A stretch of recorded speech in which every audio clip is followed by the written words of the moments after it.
What's up, guys? You're listening to the SplashTag Podcast. I'm here with my partner in crime, Joe. What's cracking? And our last episode was on Selection Sunday. We did like a two-part episode, and we did like a bracket breakdown, a live reaction to the selection show, and then we did a couple fun little March Madness previews and draft games. For the record, Joe ended up drafting 3 of the 4 Final Four teams and both title teams in the title game. Hell yeah. So he beat me. He got a lot more wins than me. Let's just say. But Quite a few. I got my shot again. I got my shot again next year. But so what? That was Selection Sunday. That was March. That was St. Patrick's Day. So it's March 17th. Yeah. It's now April 12th, and let's just say a lot has happened. So we're gonna cover all that today. We're gonna talk college hoops. We're gonna talk NBA, because tomorrow is the start of the NBA playoffs. Tomorrow is also April 13th. And do you know what April 13th is to me, Joe? I don't. Okay, so this is before we get into our college deep dive. I just want to spend like 40 seconds. Actually, I should say 60 seconds, because to me, April 13th is Mamba Day. Mamba Day, not Mama Day. Is this when he tore his Achilles? No, that was today. That was April 12th. Oh, okay. April 13th is the day of his last game. Oh. Where he scored 60. And they looked like they were going to lose that game. And then he scored, I think 13 or 14 straight points. Yeah. Didn't miss his last 5 shots. Hit the 2 free throws to ice the game. Threw a full court pass to Clarkson for the assist. Anyways, I just say all that to say, shout out to Kobe. Shout out to the Black Mamba. I almost cried watching that game, and I never cry. I've never cried watching sports. But yeah, to all the Celtics fans or all the Kobe haters, for everyone that says, well, he took 100 shots. He didn't. He took 50, and he made 22 of them. And if my math checks out, that's 44%, which is pretty good for a guard. And when you take the 3-pointers out of that, he actually shot over like 50% on his 2-point attempts. He shot, I think, maybe near 60%. And the dude was 37. Dude, man, he was coming off of, yeah. It's people act like taking shots is like linear, but in fact, like it gets hard once you hit like 25. You're hard. Like, dude, fucking like when you're just playing sports, after you take like 10, you're like, damn. Dude, in that game, during the timeouts, he had to put ice on his shoulder. Okay. Dude, taking 50 shots is not for fun. Like, you have to put the work in to generate 50 shots. And it wasn't like he was just. It wasn't like the defense was just giving him. And it wasn't like he was just pulling up from 30 like Steph. Yeah. Like, he was working. Yeah, he was working really hard. So, anyways, to me, that is still one of the most incredible feats I've seen. Just his last game. Like, there's a lot of pressure. You're the face of the Lakers, and everyone knows it's your last game, and everyone needs you to put on a show. And per usual, the pressure didn't really get to him, and he had a performance for the ages that I'll remember. I'll tell my kids about. So yeah, all you Celtics fans, looking at you, Bill Simmons. Even though I'm a big fan of you, yes, I don't want to hear this shit about he took 1,000,000 shots. Salute to Kobe. But anyways, like I said, we haven't talked, Joe. We haven't actually talked face to face since. I was gone the first weekend. I was gone the second weekend, and then we were just all over the place. Let's be real. We were probably both in. I know I was in a certain mosh pit twice. Oh, I was in. We probably were both in the mosh pit, just at different times and at different just sides. Yeah. Anyways, I'm sure there was everyone I knew there. I just didn't see it. It was just disgusting. So you didn't watch a lot of the first weekend. I watched the games UCF on Sundays, basically. Okay. So what I wanted to say was, I gotta fess up when I'm wrong. So basically, first off, we're gonna summarize. We're gonna build up to the eventual national championship. Yeah. But let's go weekend by weekend. First weekend, I have to fess up to when I'm wrong. And Oracle Matt was coming in hot, in February. He said he didn't really trust the top, the elite, some of the elite teams that weren't the elite of the elite. So minus the Duke, Virginias, Gonzagas of the world. He said all the seeds 9 to 15 are going to win a game. And it turned out this was one of the chalkiest first weekends we've had. Now, I think 3 of the 4 10s won, and then most of the... Yeah, 3 of the 10s won, and then all of the 9 seeds won. So that was the only upset, but those aren't really upsets. Mm-hmm. I can't lie. the first weekend of the tournament, a lot of like, there were a lot of games where there was excitement in the final. When you check the score with 5 minutes to go, you're like, whoa, something crazy could happen here. But there just wasn't enough gas in the tank for the underdog. For instance, Michigan State Bradley. I'm pretty sure Bradley was up 1 or 2 points. I did see that game was close for a while. With 5 minutes to go, Bradley was up a lot of the game, and then with 5 minutes to go, they're up 1, and then Michigan State just went on a run. So as a result, you don't get this, thrilling finish. Mm-hmm. Same deal with Tennessee Colgate. Mm-hmm. I did see that game was close too, yeah. And this wasn't really much of a thriller because it got out of hand in the second half. But Virginia Gardner-Webb, yeah, it was another instance, the biggest lead that UVA's faced all year. Yeah. So my point being, there was a lot of just like teases, but then in the end, a lot of the results were not all that crazy until we got to Duke UCF towards the end of Sunday night. Mm-hmm. Now, I watched that game and I was thinking like, UCF really deserves to win this game because their coach Johnny Dawkins, who's obviously one of the first, he was part of that first Duke Final Four team under Coach K. He really game planned the hell out of that game. Yeah, I was gonna say, like, sure, like the UCF players played well, but they had a perfect system. They had a game plan. Obviously, they had Taco Fall, which helps, and we all got our wish of seeing Taco Fall versus Zion. There were definitely missed calls on both ends. There was one play where Taco fouled the shit out of Zion, didn't call it, and there was the play where RJ clearly uses.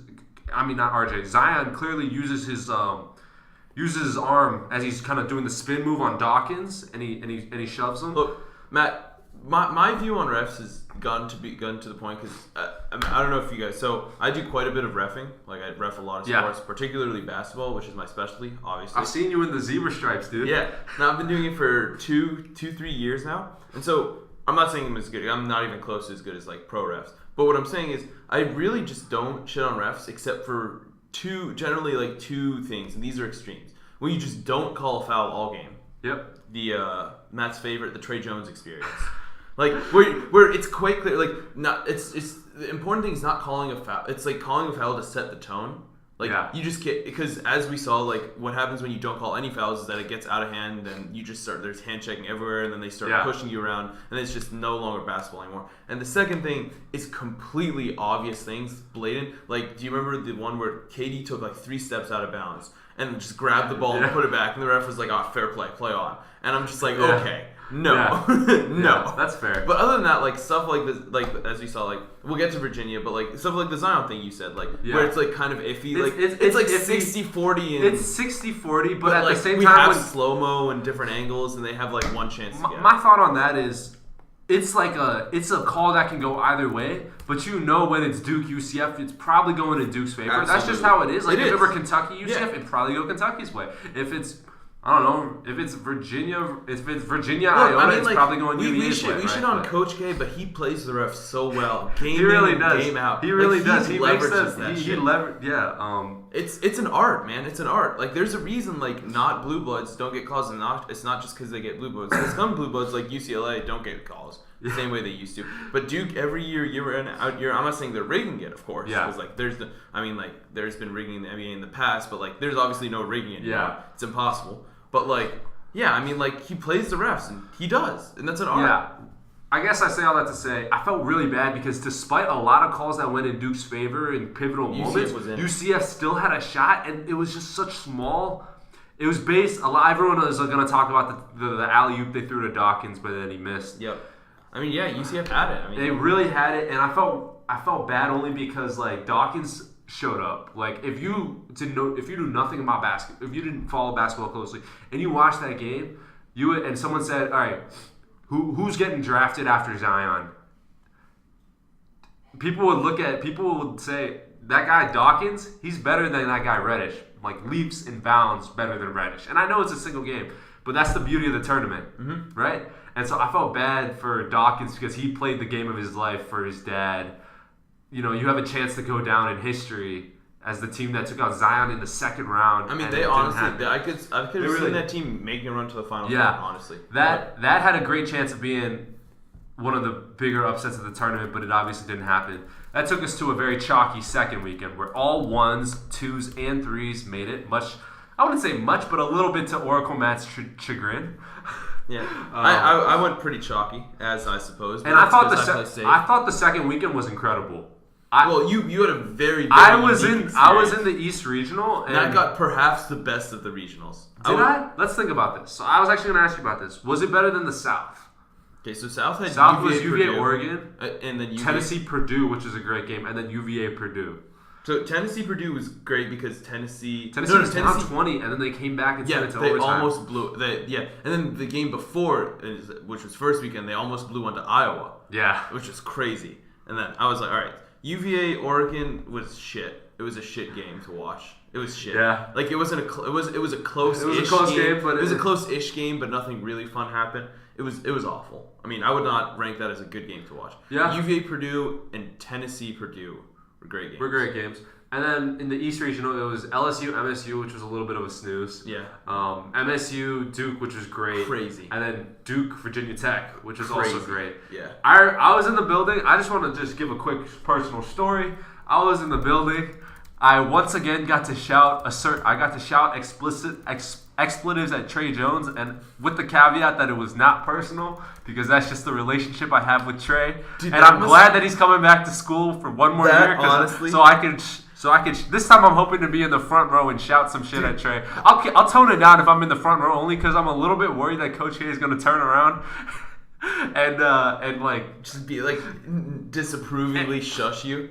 Well, not only that, I'm worried he's going to work some deal with other entities and just like fuck over. I'd be like fucked for my life. So I would just say like I would have some petty. My view on the East is that it must have been the low part of Matt's experience must have been like watching Trey just carry his team against Virginia Tech. And what's crazy was Tech still had a shot at it. Yeah, I was just like, all right. That's the thing. It was the same thing with UVA where like RJ just went off. Except this was even crazier because Trey sucks at shooting. Like sucks at literally everything. Trey had not made multiple threes in a game since November 20th. Yeah. November 20th. I remember. I was literally like 4 months before. I was like 4 months before. His like season high was like 2 versus like some shit. San Diego State and Maui. Yeah, I was just like, Matt, guess what his season high was? And Matt was like, what? I was like 2 versus San Diego State. It was ridiculous. But yeah, I was surrounded by a lot. Okay, so during the Duke-Michigan State game, I was surrounded by Duke fans. But when that buzzer sounded... Actually, no. When Kenny Goins hit the 3, there were a couple moments where I was crescendoing to my peak. Okay? The first is that Kenny Goins 3 to put him up 2. Then, I was like, oh, wait, I think, no, they were only up 1. I think it put him up 1. They were down 2, and then he hits the 3. Yeah. Then they get a shot. RJ draws the foul. Mm-hmm. It's honestly such a blur, but when he missed the first one, that was the second moment. That was like me getting to second base. He tries to miss the third one, but it goes in. I'm at third base now. And then when Cassius gets it and is running away from Zion, I personally thought Zion could have ran a little harder, like sprinted a little faster and fouled him to extend the game. But Zion looked a little resigned. I'm not criticizing the kid. He's played hard all year. But I personally thought that he could have extended the game if you watch closely. When Cassius starts running away with the ball and the clock expires, I didn't give a shit about the Duke fans around me. I yelled at the top of my lungs. I joined in on the Michigan State chants.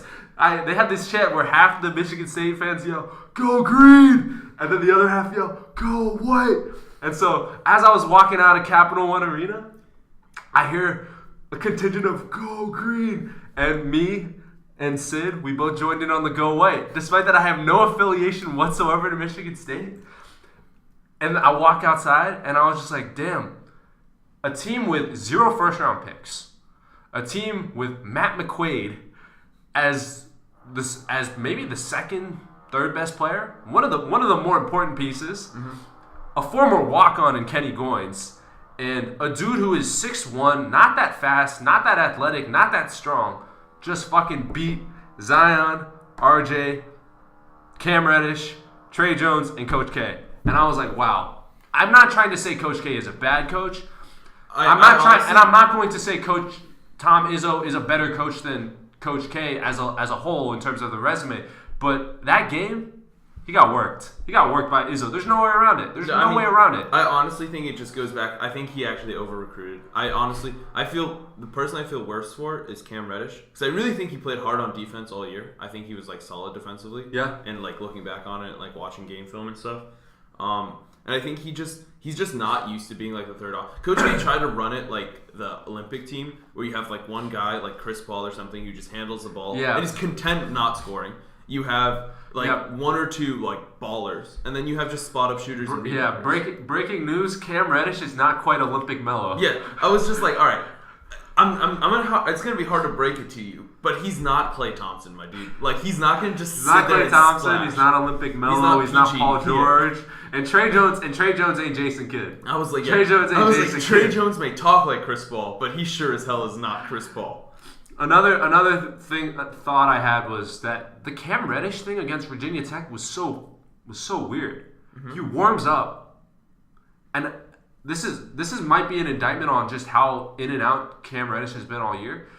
It took me like 6 minutes into the Tech game to realize that Cam Reddish wasn't playing. I was like, wait, O'Connell's in. No, so they announced the starting lineup, and the thing is, I guess my mind is thinking RJ Zion. Yeah. When they announced the starting lineup, I didn't think, oh, that's weird. And then it wasn't until 5-6 minutes in, where I was like, hold up, where's Cam? And then I check, and it's like Cam Reddish warms up, decides to sit. I'm like, what? That is really weird. I saw him warm up. I think this just goes back to the Coach K mind games. We're like, so injury reporting and he leaves it to the last second. It's actually like you'll get punished for this in the NBA and the NFL if you do stuff like this. Yeah. Like they will cut you out for draft picks, fines, all sorts of stuff. But for some reason the NCAA doesn't care, even though millions of people bet on the NCAA. So I don't know what's happened, but Coach K takes massive advantage of this. Yeah. And everything is just like under wraps. Like you just don't know. Like he might have been hurt for 2 weeks. He might have never been hurt. We don't know, Matt. Yeah. Like you can do all the load management you want in college. Yeah, you can,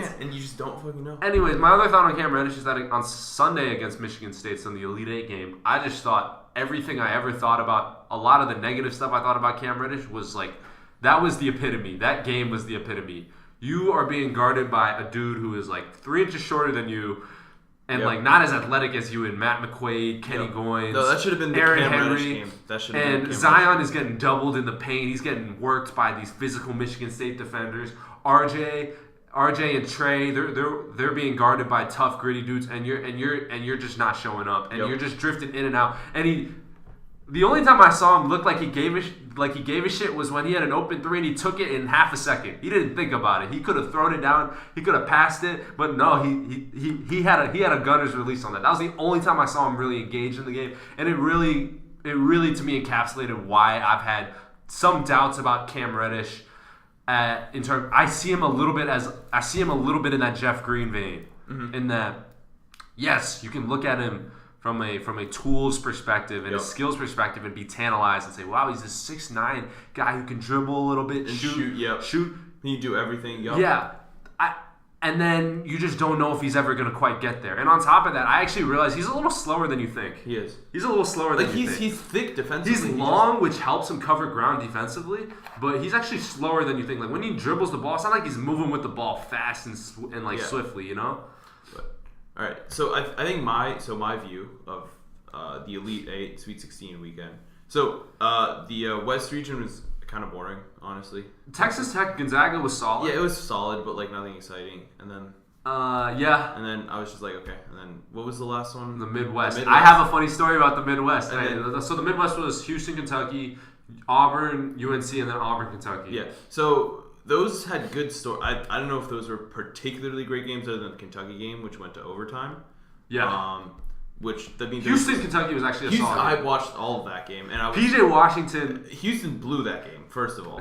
But yeah, PJ Washington showed me a lot. Not that I had doubts about PJ Washington, but I think that what I saw in his 2 games in his return from injury showed me why he's going to go in the first round.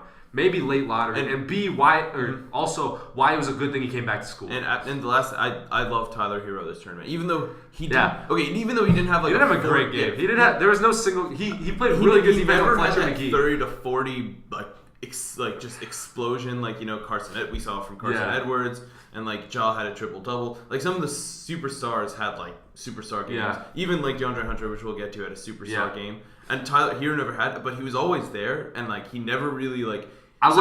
In the first Duke game, he was completely out of it. Like he that dude was gone. Like he was also taking awful shots. Yeah, like he was clearly like not ready for the moment. But I saw a lot of like internal maturity from him, and I think he might be like a lottery pick next year. He already declared. By the way, he declared today. Yeah, but he can undeclare. He can undeclare. That's true. I think this year it's like he's just gonna go. I think he's in the 20s. Yeah, I think he's gonna go back. I think he's gonna like talk to the scouts and then go back and prove. My thought. Well, so first off, I just want to say my favorite player to watch in college basketball this year was Tyler Hero. I think he was my favorite player personally. Like I rooted for him the most.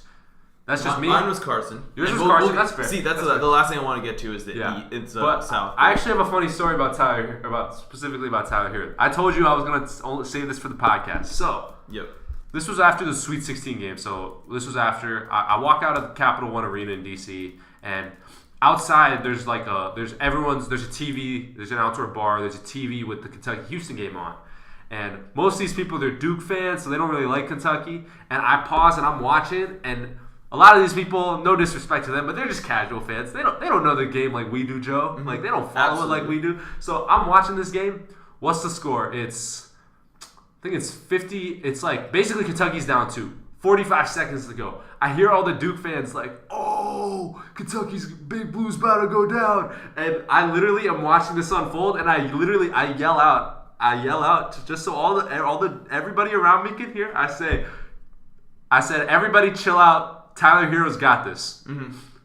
Yep. And literally, I see him. They run a flare screen for him, and literally 10 seconds later, he buries the three. It is the cleanest. It is a clean switch. That was like Ray Allen-esque. I'm not saying his shot Ray Allen. His shot is beautiful. No, that's the thing. Like his form is so. It was so just like nice.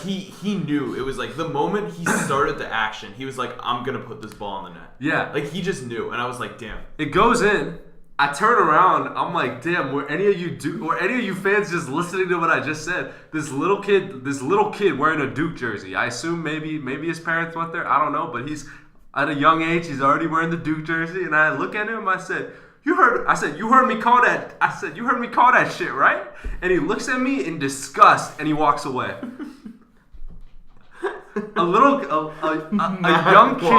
A young kid. I laughed so hard because I literally called that shit out. And everyone was all these Duke fans were so disappointed that it went in. And then that little kid was so upset with me. He had no words for me. I just thought that's so funny. He was just looked at me in absolute disgust. But yeah. Tyler Hero, I honestly, he didn't have any great, like you said, he didn't have a signature game. But I was impressed with the defense he played on Fletcher McGee against when they played Wofford. The best defense of anyone he's played on. And considering where he was in November defensively to where he is now, I think he's made a lot of good progress, which is why if he leaves like this year, he'll go in the 20s. Yeah.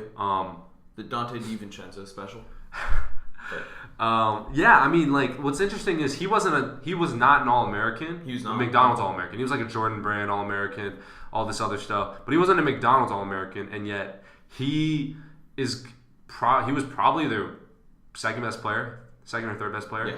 Behind PJ, maybe Keldon. I would say maybe Reed, Travis. I don't know. That's fair. It matters like what you value in a team. Yeah. I honestly would value like. But the point being, he's a much better NBA prospect than Emmanuel Quickley, who is returning to school. He has all the at least the characteristics that you would want in an NBA shooter. Yeah. So. Yeah, needless to say, I was definitely sad that when they lost to Auburn. Yeah. A little sad. I wanted to see, even though I think UVA probably would have lost to Kentucky, but I would have wanted to see that. I wanted to see like it's the ultimate like Cal is like he's the OG like one and done creator. Even though that's not really how it like he really like kicked off like the new era of like how like he is the purveyor of like all like the AAU Nike Adidas bullshit that happens now. With prospects, but like I would have loved to see like Tony, who's like the most old school dude. Like he'll recruit like he does like recruiting classes. Like he literally does it once every 3 to 4 years. Like because remember our entire winning class this year of Ty, Kyle, Hunter, and Huff. We're all one class. Like he loves to get dudes who will stay together for a while. Yeah, and then like some even redshirt. He redshirted. Huff and Hunter both redshirted. Yep. I guess moving on, we could talk about the Final Four. Hold on, one thing. We need to talk about Virginia Purdue. Yeah. I just want to say. Obviously, everyone's talking about Virginia. I just want to talk about Purdue for a second. Man, I was so right. You were very right. I was literally. They would have Prophet Joe was a little more successful than Oracle Matt this season. Whoever won that UVA Purdue game was going to the title game. That was my opinion. Like, because both those teams were hot. Like, both those teams played a perfect game. Like, I gotta give a shout out to Matt Painter. Yeah, who did a really good job with this year's team, dude. Like, all right, so the way this game unfolded for me was in the beginning. I was like getting like, I was like a little anxious. I was like, okay. UVA might lose this game just because of the way Purdue plays, but I think we're matching up with them well. We're playing well. Then we're playing like back and forth. Yeah. And Carson started blowing up. You remember the first person to hit a three wasn't Carson. It was Klein. It was Klein. And I was like, oh, we got it. All right, it's fine. Like Klein made a tough one, and then we did a good job marking it. And then I started getting pissed because I was like, all right, this always happens because it does. It always happens to UVA. It's usually Malachi Richardson. Like, it's Malachi, and then Julius Ingram, Lyles. and Tatum, and Bagley, Lyles. and like literally everyone. And then RJ in the beginning of the year just has his. I'm pretty sure that increases like percentage by 5 to 10%. That sole game because he went 5 for 5 to start. He ended up going like 6 for 8. It was disgusting. Yeah. I hate it. And then like midway through the second, I was just like, holy shit, I'm seeing history. Because like Carson had the possibly I would argue better than Steph, and Steph had a legendary run. Yeah. Like Carson had a game that he will always. And most thing I respect about Purdue after they lost that game, like we can talk. I can go for 2 hours about like how like both teams like play tactically. Yeah. But like the one thing I really respect is that Purdue and UVA like both showed immense amount of respect to each other. Yeah, I like that too. Did you see that moment between Mamadi and Carson? Yeah, I love which that. is cool. They both smiled because like which is cool. They're both like shit. They were both like, damn man, we're in a historic game. We both did some crazy shit. Obviously, Carson with his shooting, and then Mamadi with that. I just want to say the level of awareness. So first off, obviously there's the bullet pass to Kihei, but the natural instinct is that you want to get the ball and get your momentum back. But he realized there was only like a second left. Floated it up. That was beautiful. Which is not a shot you practice. No, not a shot you practice at all. So especially not Mamadi. That's like a Ty Jerome shot right there. So first off, it's not a shot you practice very much. And the second thing is that you have to have the awareness. You know what that shot is? It's like the Steph Curry when he's fucking around in warm-ups. When he just throws some teardrops. Yeah. But you know he's just fucking around. Like you're like, oh, he's just fucking around. And then you do it to like tie up the game. That was insane. From Mamadi, who just it was Ty Jerome did it. I was like, okay, Ty Jerome like does 2 or 3 of these a game. I'd get it. But like Mamadi, I was like, wow. Just great stuff all around. Yeah. So Final Four. Which I thought was pretty good. We had a good Final Four, I thought. Texas Tech did I'd say it was a the pretty Michigan boring State job. Texas Tech game was actually close until like the close. final 3 minutes when Texas State just didn't score. Applied clamps, yeah.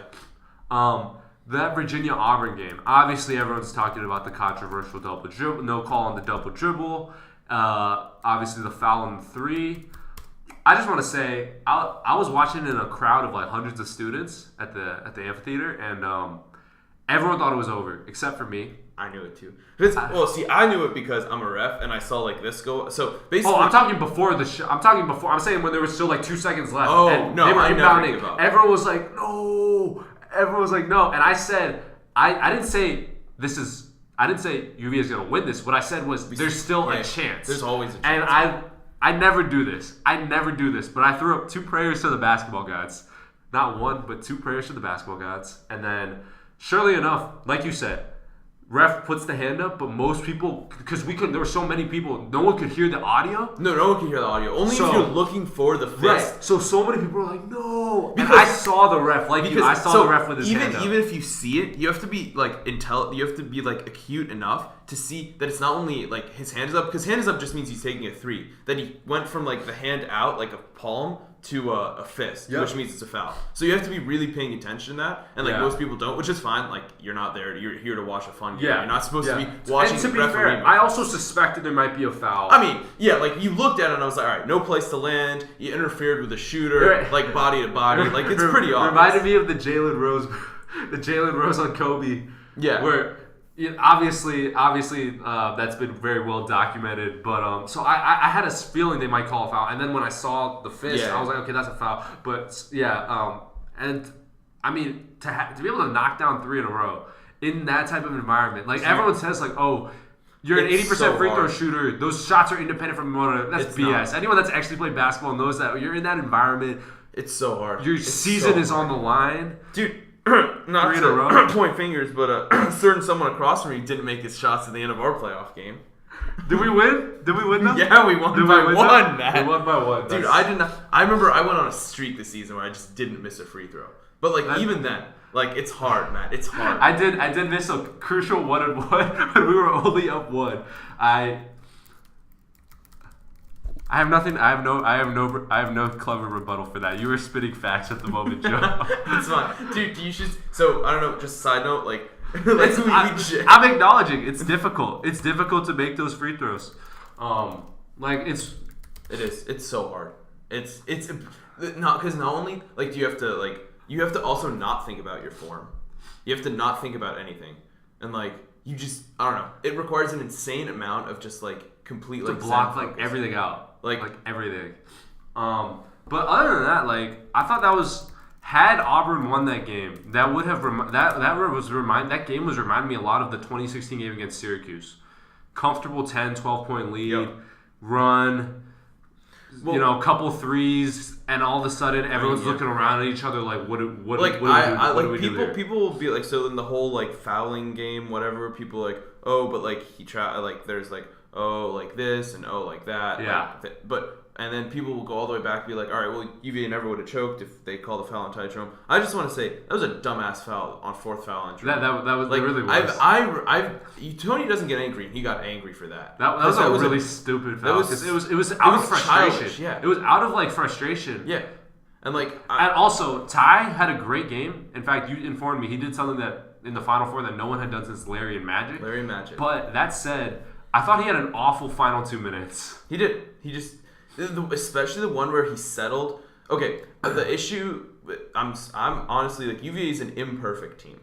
Yeah. UVA was definitely not a team like 2018 Villanova where they just abuse teams on their way to a championship. Definitely not. Like definitely you're just not. like, all right, this is the best team I've seen. Yeah. Because like at that point, like like honestly, I thought Kentucky when they lost to Wisconsin was the best team. Yep. Because they looked like it. They had all the market. It. They could shoot, they could drive, they could defend, they could do everything. But with UVA, our offense is a little luck based. Because like we throw up a lot of like 60-40 shots, not like awful shots, but shots that we could get better ones of. Yeah. And what happens in the end of games is that we keep settling for like these 60-40 shots, and this year enough of them fell. Enough of them fell. Yeah. But as we saw, like Jerome, like we burned 26 yeah, seconds. That. And then I thought it was jacked very up an awful 3. Yeah. And I was just like, and then the one and we will get to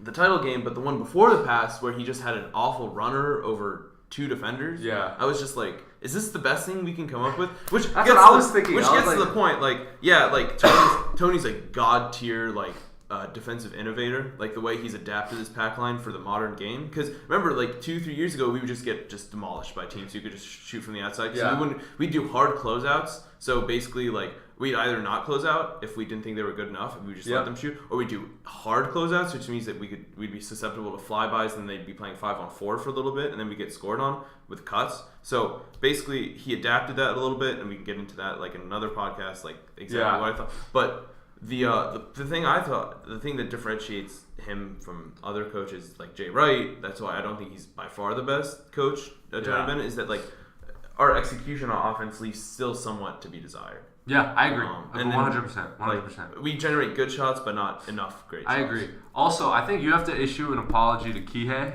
real quick. You want to take like 10 seconds on the podcast? Oh, absolutely. Dude, all right. Okay, to be fair, a lot of your criticisms about why he couldn't play in the Duke game were not wrong, but that said, I think he could be absolute horse ass the next 3 years. No, and I don't think any of us could say a single bad word about it. I still think that like for the upcoming season when he requires more, he's going to average an awful like 6'2" and 6 like stat line. I'm just going to get pissed, and I'm just going to think about the pass and be like, fuck it, it's fine. The bullet pass, it's fine. The free. Also, I think he might have been the reason UVA won the Oregon game. He did a great job. I think he shot for like 4 for 6. Yeah, like from 3 or like 3. He hit a couple of very timely threes, but I will say first of all, I feel bad about like how hard I went on Kihei but to be fair, he was ass for a long time. Yeah. But like I probably shouldn't have been that hard on him because like coming out of like the Open Cali basketball. Yeah, he's a 3-star recruit. Like he was unstarred. Or is he unstarred? He was unstarred until you get an offer from like a D1 Power 5 team, and then they automatically give you 3 stars.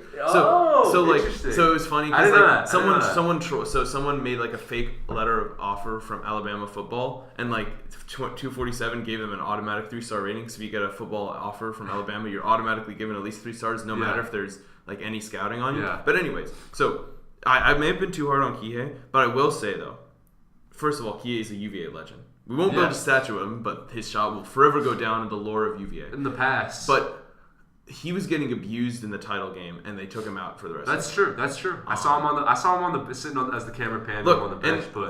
Most importantly, he didn't really change his game that much.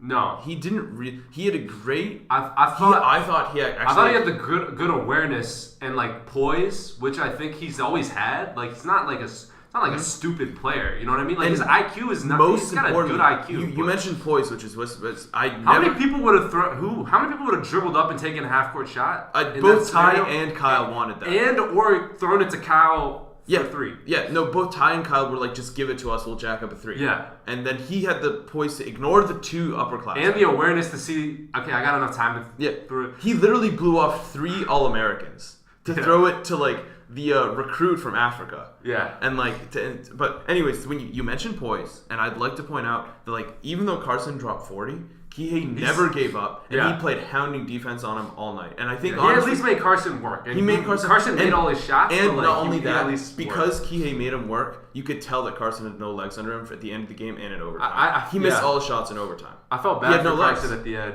No, Matt, you've been there. Like you played like 2 hours of basketball. And you've been carrying your offense. You literally have no legs. Like, you can't do it anymore. Yeah.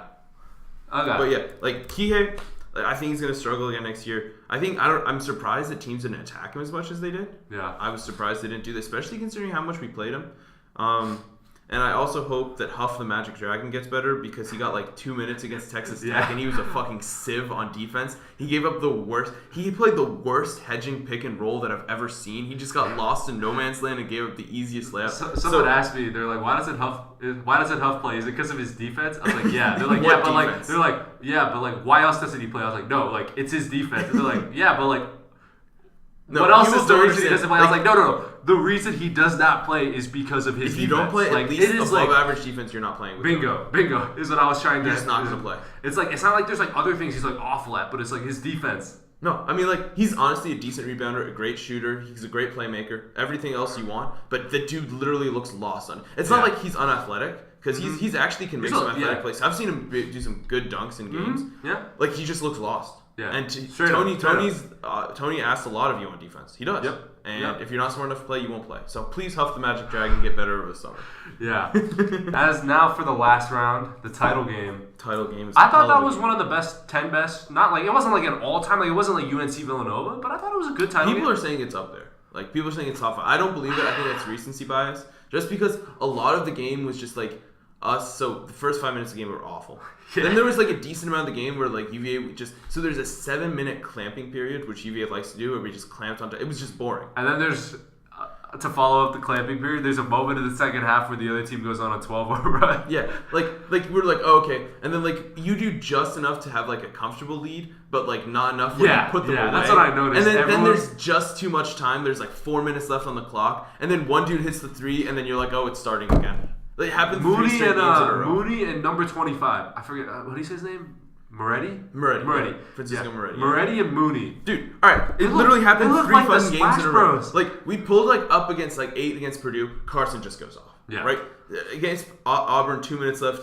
Bryce Brown just hits 3 threes in a row. The third one was like fading out of bounds, sideways, out of the corner, over Diakite, who was jumping up. And I was like, what is happening? Yeah. And then against Texas Tech, I was like, oh, here it's gonna happen again. It happened again. But the resiliency of UVA to like not give up. I feel bad because I think Chris Beard as the coach, he was calling the right. If you watch the final play not the final play, basically when there's like 15 seconds left and Ty's driving, you can see actually Chris Beard on the sideline yelling no threes, but his Texas Tech, one of the KenPom's best defense in the KenPom era, statistically, they they for some reason decide to lock down the paint when they're up 3 and Hunter's wide open. But I felt bad because Chris Beard Chris Beard saw what was coming and he literally yelled at his team, no threes. So and I just want to give a quick shout out to Chris Beard, who a couple years ago was coaching in the discount version of the ABA. Yeah. The South Carolina Warriors. He was the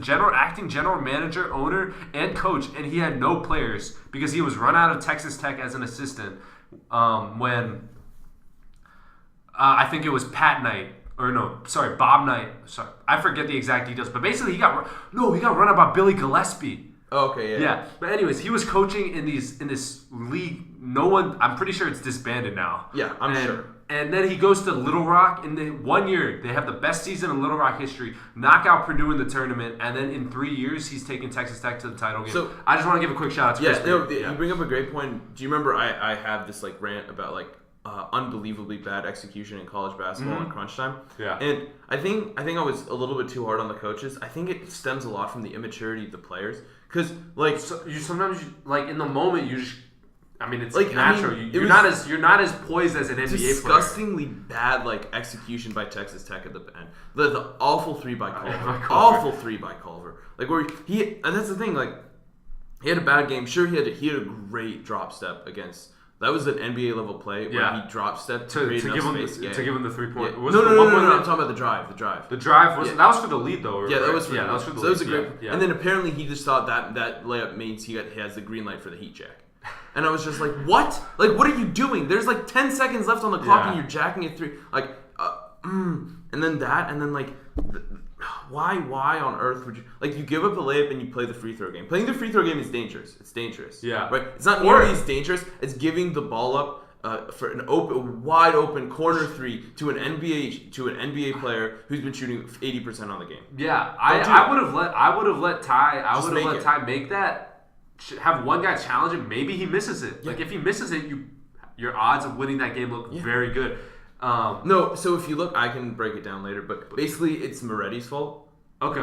It's very specifically Moretti's fault because the dude who was on Hunter is supposed to do that. He's supposed to give him paint side help. Yeah. And then the dude who was on Jerome is chasing. Yeah. And then Moretti also feels the need to I was confused on why there were that What many, you do with Moretti specifically there is what you do is you go and you get 10 feet away from where Jerome is, and you you choose your poison. So he chose wrong. He chose Jerome, which was stupid. Yeah. The second worst thing would have been to stay on Kihei, which would have also been done because Jerome would have been Hunter would have been. So you should have gone around. You should have gone closer to Hunter than Kihei, but not on Hunter is what he should have done. And he should have gone more to cut the passing lane and just get a deflection and then reset. As long as you're there acting as a free safety, that pass is a little more difficult. Basically, you just try to cut the passing. Exactly. It's a little so more just difficult you make Jerome have to think about it a little bit, and once you start thinking about that extra 0.2 seconds, fucks it up. Yeah. So Moretti specifically fucked that play up. But is he a senior? I don't think so. I think he's a junior. Okay. Anyways, it was a very specific basketball I just saw I saw a replay of Chris Beard on the side, and he's literally yelling at his team not to give up the 3, which unlucky. It's unlucky. Yeah. I mean, but I just want to say it still hasn't hit me that I am at the school of the national champions. Yeah. I got into the mosh pit and it still didn't feel real to me. I got hurt in the mosh pit. There were 10 different people coming from 10 different sides because I was there as it was forming. I really shouldn't be sharing this, but whatever. No, that's fine. I was there too. The mosh pit is actually pretty dangerous. No, Matt. It's incredibly dangerous. So I was trying to make my way. So I came down imagine if you're going down from Christian Spiesa to Boylan. So I came down the back way to the mosh pit, and then I tried to get through all the way across, as if you're going to White Spot. So trying to turn the corner. So I was doing fine around 10, 15 yards in, and then in the middle of it, the middle is incredibly No, Matt. I didn't move myself. I was moved by the waves. I would slowly make my way to my destination, but it would just be people shoving me in 4 directions, and eventually I'd hope to get to the other side of it. Yeah. It was Matt, it was awful, but at the same time, I mean, Matt, there was people on the bridges. Dude, people jumped off the bridges. Because, to be fair, some of it was my fault. Because, I was yelling. What? I was like, jump, we'll catch you. And he did.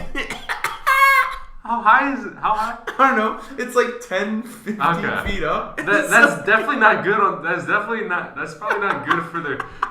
Probably doesn't have a good toll on your body. Yeah. No, he was like, jump. No, I mean, like, we caught him, like, the people caught him, but it was so funny. And I was like, jump, do it. And they were just like, okay.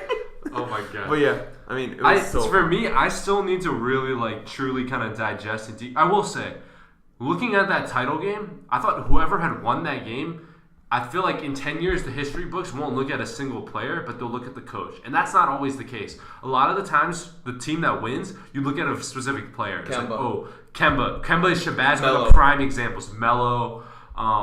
People look at Chalmers for the tie. Yep. Chalmers for the tie. Anthony Davis. Like, you know, so like a lot of times these great runs are associated with specific players. I think this was a true match between coaches. And not that the players are not great, because there's obviously 2 lottery picks in Culver and Hunter, and there's Jerome who's going to be in the NBA and whatnot. But I do think in 10 years from now, we'll be like, oh yeah, that title game between Beard and Bennett, I think is what we're going to think about. We've gone way over the 20-minute mark, I said, but fuck it. Like, it was a pretty good march, so I'm going to just ask a couple more questions.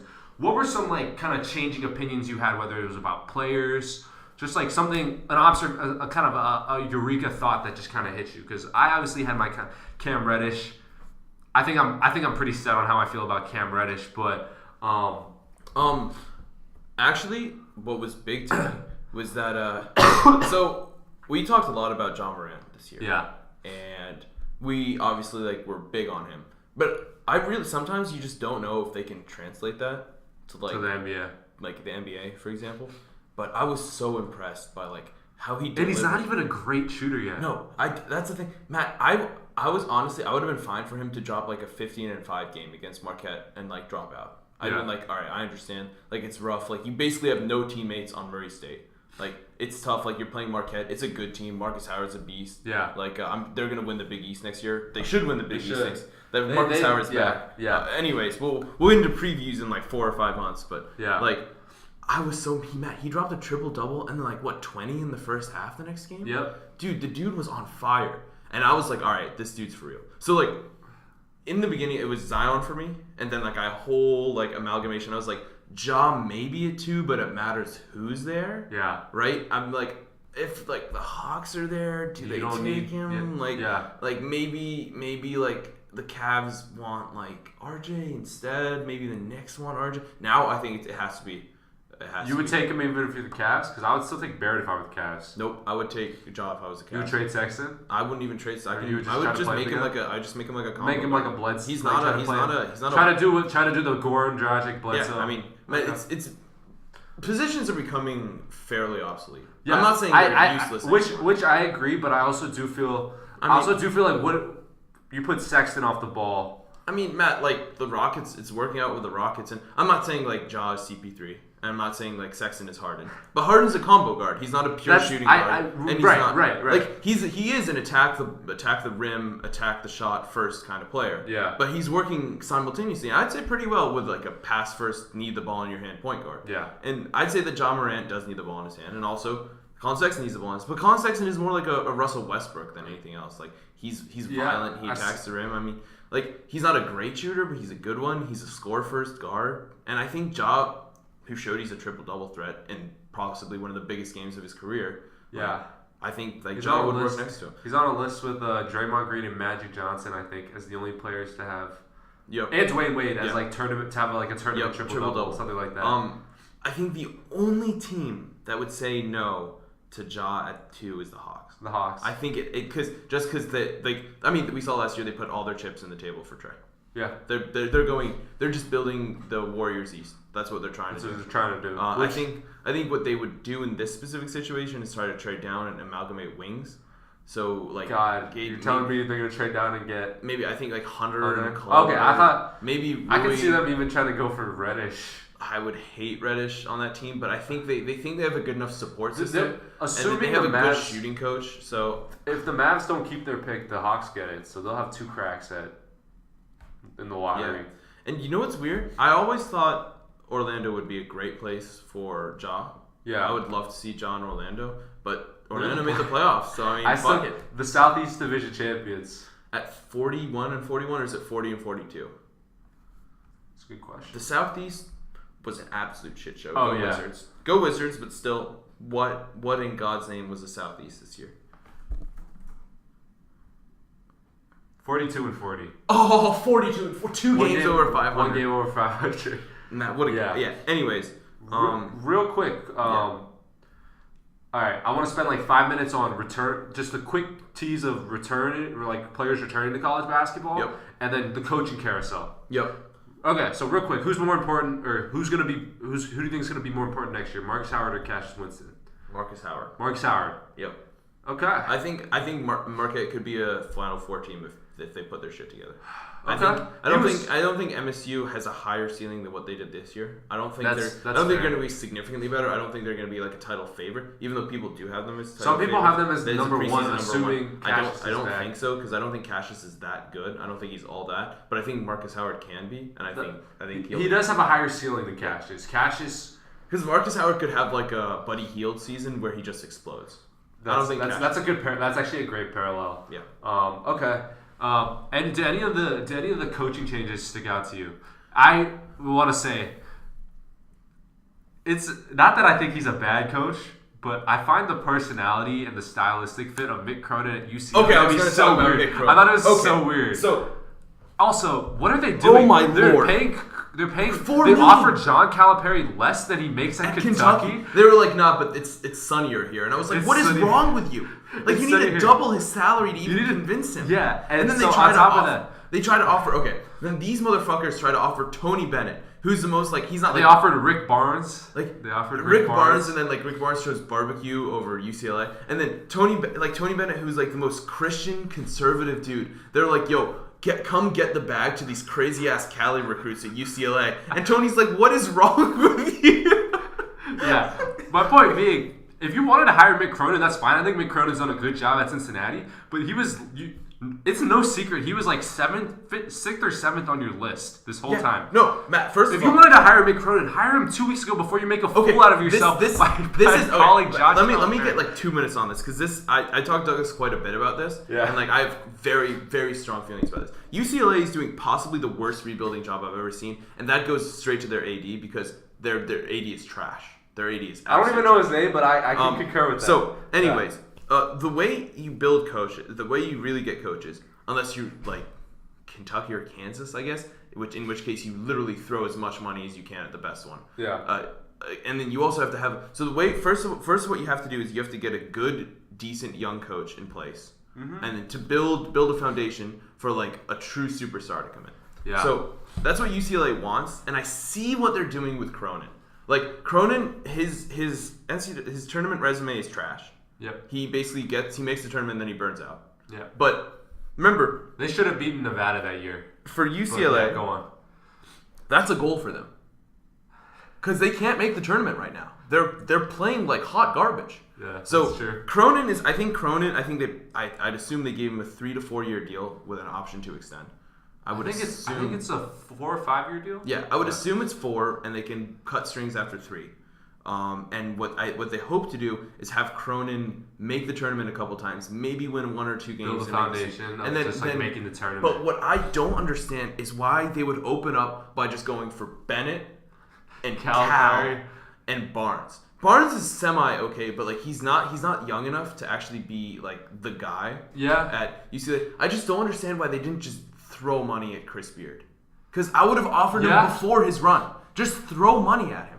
Like, if they have the money to burn, I would have trusted. Like, what I understand, like they could have. I think Buzz Williams would have been better for them. Texas A&M got a high. I'm sure they paid out of the ass for Buzz Williams. They did. But like, not only that, but like, there's other great younger coaches. Well, I just don't understand like why UCLA just didn't go for them. I honestly thought Musselman or Hoiberg would have been better. I thought Hoiberg was getting the job all along, considering that Hoiberg got fired early and then they fired Alfred. Like Hoiberg would have run a perfect system for them. I don't know what Cronin's gonna do at UCLA. Like the Cincy plays an ugly ass UVA light, and imagine being UVA. It's ugly. Yeah, that's what I'm saying. Imagine being UVA light. It means you're playing worse than UVA. Okay, my description, and I actually like sometimes enjoy watching Cincinnati basketball. I know that's a little bit of a sin, but like Cincinnati basketball the last couple years, it was a lot of times it was UVA without the offensive fluidity. Yeah, And UVA is not known for offensive fluidity. And UVA, they're at least, they're screening away. Yeah. There's the block remover. There's a little bit of ball movement. There's nothing going on for Cincy. It was actually really ugly. No, Cincy is like, all right, and they're way more physical. Yeah. Their defense is not based on principle. It's based a lot more on physicality and toughness. It's a working system, but it's a system that will burn out in the tournament, and it's a system that I thought they could have thrown money at Calvin Sampson. I thought so. I don't know what they were doing. They had so many different options. They could have gone super young and gone for a ascending superstar. Mike White. Yeah, Mike White. They could have gone for a semi-established, relatively successful. So Chris Beard before the tournament. Yeah. Buzz Williams, who obviously after this tournament has had a great couple runs. Yeah. He built VT from nothing. This is literally the best seasons in Tech basketball history. And they probably should have beat Duke. And I don't know if they could have beaten MSU because MSU was just running teams off the court until they got Texas Tech and Duke relatively. But yeah, they would have had a shot at. And then remember, he spent most of the season. So remember, this season he didn't have Chris Clark, his Draymond Green. Yep. And but I say Draymond Green, I mean that. The dude is the engine of their defense, and he runs their offense for them. Lots of injuries. I think he had their best player, Robinson, was out. Robinson was out a decent half the year. And he ground. And remember, sure, he beat Duke. They didn't have Zion, but he also didn't have Robinson or Clark. Dude, you can't just he had a great. I don't know what UCLA is doing. Cronin's he's not gonna be a bad hire, but he's just not a UCLA. I don't think it's gonna. I don't think. Well, the problem isn't even that it's a bad hire. I think the problem is just the unrealistic fan base expectation. Yeah. That's why I just don't understand. You were never going to get Cal or Bennett anyway. You need to get to a Final Four if you're going to try to appease the UCLA fan base and kind of make basketball relevant again. I don't know. Is Mick Cronin going to do that? No. The track record so far. He's congratulations, you're going to play second or maybe first one time. But Dana Altman's a much better coach than Mick Cronin. Yeah. You might win the Pac-12 once, barely. You'll probably play second or third, sneak into the tournament, lose as a 10 seed. Congratulations. This is UCLA basketball now. It sucks, but it's just the way. You just I don't know. Honestly, just look at how other coaches Cal came from Memphis, right? Yeah. Tony came from Wazoo. Yeah, which is great coaches. I forget where Barnes came from. Barnes, Texas. Okay. Barnes spent a gazillion years at Texas. Yeah. Dude, these coaches come from good programs, but not great programs. And once they get to the great program, they usually never leave. Yeah. I can't remember the last time a major coach. Once you're at the peak, Beeline. Beeline's a great example. Leaves West Virginia, goes to Michigan, and he's not leaving Michigan. Yeah. Let me think. Where did Bill Self come from? Bill Self was from Illinois. Yeah. Once Illinois makes the jump to Kansas, he's there. Yeah. Boeheim for Syracuse, he's not gonna leave. He's not leaving. Izzo at MSU, he's not gonna leave. Yeah. What That's I guess UCLA's trying. Your point being that if you're UCLA, you want to hire that coach that's the lifer. The lifer. I just don't understand. You want that coach who's at a high major, but not the top high major. Yeah. Who's doing well, but not amazingly. Maybe makes one or two runs, but more importantly, is consistently overperforming expectations in a hard conference. Yeah. I think that's the way to look at it. Because Tony's Wazoo did well. Yeah. Obviously, what's his name? Cal had a great season at Memphis. He coached up D Rose. What Cal did at Memphis was actually ridiculous. For Memphis. Memphis is not a good basketball school. Yeah. And they Penny might change that. Oh, Penny's got the recruiting. And then you got Jerry at Vandy. It'll be fun, Matt, to watch these former players ball. Oh shit, I forgot about Stackhouse is at Vanderbilt now. There's gonna be so much money flying around. It's gonna be this year, but worse. Where I was wait, hold on. Why is Garland going to Vandy? How much money did they pay? Wait, hold up. So Garland's from Tennessee. What made me raise a couple eyebrows, and I'm not. By the way, I have no evidence or anything. This is all in good-natured fun. Yeah. But I was okay, who's this dude? Shibby Sola Shitsu. Okay, let's see. Okay, he's ranked 15th. Where's he go? Oh, Vanderbilt? I was he got two top 15. I was scrolling because I like to scroll. I was Vanderbilt. Vanderbilt was also in Romeo Langford's Final Three. I was what the hell is happening? Because I was looking at 247, and I was okay, Duke. They thought he was going to Vandy. Kentucky. They thought Romeo was going to Vandy. UNC. Yeah, it was Vandy, Louisville, and Indiana. Yeah, I was what is happening? And I see Vandy. I'm wait, okay, maybe they got one. I was Vandy again? What? And then in Romeo lists the top ones. I'm Vandy again. Vandy. I was where is this money coming from? But I mean, all right, to be fair, I don't give a shit if they get money or not. They deserve money, especially players like Garland, because you can see how bad Vanderbilt was after he got hurt. Like, because they were balling before. Yeah. Like, these players deserve, like, money. I mean, I don't give a shit if they get money or not. But it's hilarious to me that Vandy, out of nowhere, is becoming, like, bag central. Dude, Scottie Pippen's son's going to Vandy. Yeah. I mean, good for them. If that's the case, once again, we're just hilarious. having fun. We're just having fun here. Fun. Okay. Wow, we're about an hour in. You want to talk some NBA playoffs? Considering that they're starting tomorrow. Absolutely. I think we should do. We can do like 2 minute, 3 minute previews on each of the matchups. Well, if you have questions. Well, here's the thing. Now that there's no more March Madness and it's just playoffs, there's more games. So like we can pop in like mid-series. So we don't have to give as robust of a preview. But yeah, let's do that. Let's go series by series. So might as well let's start at the top of the West. Golden State Clips. No more than 5. 4-0. I think 5. I think there's a game where the Warriors fuck around. I mean, maybe if Steph's ankle is still a little bit janky, but just 4. Okay. I don't think we need too much of a preview on that. I don't give a shit. Okay. Game. This gets interesting. Yeah. What were you gonna say? No, it's fine. It's fine. No. I'm just waiting until we get like. Okay. I was gonna say this 2-7 in the West gets interesting with Denver and San Antonio. Maybe. I just don't think San Antonio. I think Denver will win, but I think 6. Denver at 6. I think Denver at 6 is fine. Denver at 6.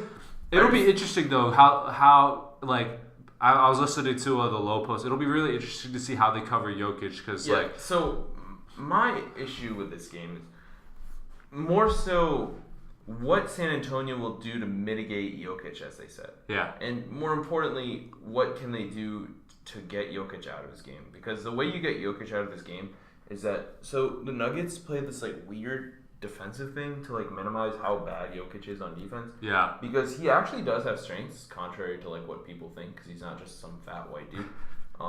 He's actually fantastic at cutting passing lanes. Yeah. Which is important because he generates a lot of steals, and he's relatively okay if he's like stationary and like he has to like block a post player. He's bad, obviously, at foot speed stuff. Yep. And he's not great at recovering in 2-on-1s and pick and rolls. But the way you attack him is by like running pick and pops and having like a super athletic like 5. Yeah. Or like a super good Capella shooter. comes to mind. Yeah. Capella comes to mind. The issue with San Antonio is their way to play when they go small is to play LaMarcus at the 5. But LaMarcus at the 5 wants to be ISO'd in the post because that's how he generates his shots, and that's a LaMarcus thing, right? Yeah. But for Jokic, that's taking a break because when Jokic takes a break, he means he can offer more on offense, and their entire offense goes through Jokic. Yeah. So, and I don't think LaMarcus is particularly good enough to stop him because if you underestimate Jokic in the post, he will actually beat you in the post. Yeah. He doesn't have a stellar post-up game like Embiid, for example, who has like all sorts of like dream shakes. We'll get to this, but Embiid is more impressive than what people think this season. But Jokic is actually pretty impressive. And more importantly, if you try to like double him, he will break you apart every time. And not only that, but Spurs in the past, and as they do now, they like to go big too. Remember if they almost beat the Warriors by going big, or until Kawhi got hurt, but they went big because they zig to the zag. Who was the center? Zaza. No, I'm saying who was the center on the Spurs? Oh shit! Was it Powell? Yeah. It was Powell and LaMarcus. Yeah. And Jakob Poeltl this year is not bad. He's been making good strides. Yeah. But the issue is that the Nuggets are perfectly fine doing that because they like the Plumlee. The Jokic rotation. They really like it a lot, and Plumlee's really good. And Jokic is surprisingly good as the 4. Even though he's immobile, he's surprisingly good. So, and not only that, but Jokic can obviously knock down a 3. He's not a 45% shooter, but he will make you pay if you leave him open. So you can't really. And more importantly, another good thing to bring up is that you can't leave him open, not just because he's fine at shooting and you'll take those, but because if you give him time, he will pick you apart. If you give him time to because the Nuggets run a lot of plays, a lot of actions to get people open because they have 2 great combo guards in Gary Harris and Jamal Murray. They have great role players who can shoot, and so they run a lot of actions and they run a lot of cutting actions which require placement passes. And Jokic is perfect at placing passes into the cutter's hands. So if you give him time to like wait for the action to develop and just hit a cutter, he's going to cut you apart every time. So it'll be interesting to see how the Spurs. I don't distrust Popovich. I'm sure he'll think of something, but it'll be interesting over a 7-game series if it's that. What I'm interested in seeing is will Jamal Murray, will he slow down a little bit or be a little stifled when he's being for maybe 5, 6, 7 games consistently guarded by hounded by Patty Mills and Derek White, who I consider to be very good. That is good on-ball defenders. I do believe it will come down to guard play because obviously Jokic is going to win that post matchup every time. Like when we talk about like matchups. Yeah. Jokic is running. I'm gonna go Denver in 6. Denver in 6. Okay. Yeah. I mean, I can look up I made an NBA bracket. There's $1 million at stake. Yeah. I need to fill mine out. No, I mean it's pretty dope. I mean, do you need to fill out the number of games they win in? Yeah. So basically, you get to be perfect. Do you have to get the result right, or do you have to get the? No, you get half the point. So it's actually pretty cool. So like it's the same as the so like getting this right. So getting championship right is more important. Like he says, there's more points. Yeah. You get half the points right for getting the matchup right, and you get win the same finals. Yeah, I mean, I might change this out for a reason I'll get to later, but you get half the points right for this and half the points right for getting exactly the series right. So basically, you get half the points for just getting the winner. I see. So there's still like a winner, but you only get $1 million if it's absolutely perfect. I will say though that this is theoretically easier than March Madness. Oh, for sure. Only because generally speaking, the better team wins. Yeah, like rarely, if ever, like you can like right off the bat, like you can get most of these. Like you can get almost all the matchups right. Yeah, which means you get like most like half the points right off the bat. Like you even like people who. But that's why they put $1 million on it, not $1 billion. Yeah, but also like getting the exact number of games right is pretty hard. That is hard. So, anyways, next up is what I consider to be the League Pass series, Oklahoma City, Portland. I think Oklahoma City takes this in 5 or 6. I have 6 right now. So the reasons I have Oklahoma City winning. Oklahoma City ran them off the court in their 4 games. They were 4-0 versus Portland this year. Yep. Also Oklahoma City is Paul George and Portland's throwing out who? Aminu? Al-Farouq. All right. Well, to be fair, Aminu has been making progress. He's not bad. Then again, Paul George is averaging 38 against them this year. That's my point exactly. My point exactly is just Russ is shooting better post All-Star break. Yep. Even though he's not shooting great, he's shooting better, and he's fully achieved like playmaker Russ mode. And the main issue is that Portland is starting Enes Kanter, backed up by the boy Zach Collins at center. I'm not shitting on either of them. Enes Kanter is going to get destroyed. A little bit of a problem. Versus Steven Adams is what I was thinking. And Nerlens off the bench. Yeah, like that's the thing. Like, sure, Zach Collins is fine, but Nerlens is just going to eat him on the boards. Like, he's not there yet. Zach Collins in 2-3 years might actually be really good as a stretch 5. But currently, and then... By the way, I just want to point out, I'm still a little biased because I still have hope for this guy as a prospect, but I know Zach Collins, as, the ceiling on Zach Collins, you could see is very promising. But how crazy would it have been if the Blazers had just taken Malik Monk and then Malik Monk wasn't stuck in the Charlotte development? Well, the thing I recognize that he does. No, duplicates a lot. I really like that, and I think that actually could have been something because I think they would have moved on from McCollum because I think Monk. It would have made McCollum more expendable. I'm not saying Monk is better than McCollum because currently he's not, but I think in the Portland within Terry's thought system, and I think Monk at this point in time could be comparable to McCollum except better, better in certain aspects. Like he'll be a better spot up 3-point shooter, which is better for Dame because there's a little less overlap between because Monk CJ's and more of like a mid-range player, which is relatively inefficient. It's not the worst thing ever, but he doesn't really fit with Dame. And I think Monk would have been better defensively. He had better defensive characteristics than CJ did coming out of college, both of them. And more importantly, they could have traded CJ for a good wing. I'm saying they probably at this point, maybe 2 years ago, they might have flipped him for Paul George, and that I'm saying they could have flipped a Paul George and another asset for him. Like you flip Myers Leonard, and then you throw in a first round pick. And that's comparable. That is very comparable. That's better than Indiana's the Depot. Sorry, OKC's offer. Yeah, it's comparable, even better to the Depot offer. Yeah. And then that's one of the ones, and then you're running out Dame. Sure, Monk might be better now, but he also might be worse. But then you have Dame and PG, and you still have Nurkic and that team, and you're actually running out a good team. And PG would fit in so well on that team. Anyways, it's a really interesting what if that you bring up. But. In the moment I was like, all right, when I saw them take Collins, I didn't hate it, but I was just like, y'all could have had Monk. Yeah. Because they traded up to get that pick. Yeah. But I thought they were going for Monk. I think. Yeah. But it's so I think Oklahoma City's going to win this for what the reason I just mentioned. Like, I just don't think they have an answer for Paul George and Steven Adams specifically. And like, just the matchups are bad.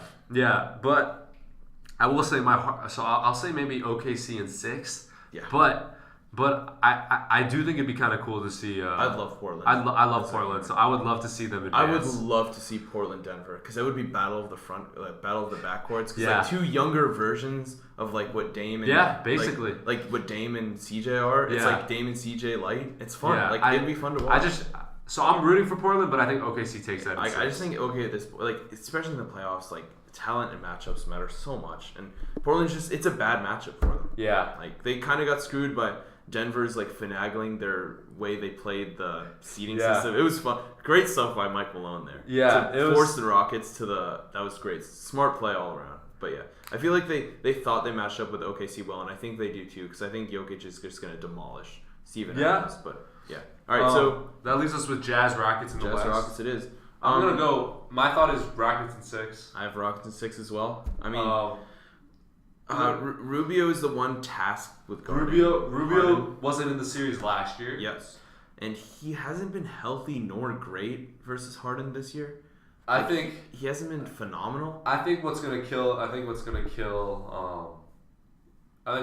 Utah is they don't really have much like scoring outside of Mitchell. That's the thing. It's the thing that was their downfall last year. Like last year, it basically came down to just Mitchell outshooting Russ in the OKC game, which is why in the OKC series, because Utah beat OKC that series. By the way, I just want to point out that an OKC fan last year told me that if they had Roberson, they would have not only beaten Utah but beaten the Rockets, and they literally said PG would have had energy to instead of chasing around Mitchell. And my response to that is just, dude, Donovan Mitchell was a rookie. Paul George is an all-NBA defender. He's an all NBA defense, all NBA offense. Yeah. Why are you giving me the excuse that he's tired? He's tired chasing around Donovan Mitchell? Anyways, I just had to point that out. I'm gonna say like I thought that was hilarious. Respect to Roberson, top 10 defender in the NBA. That dude was trash.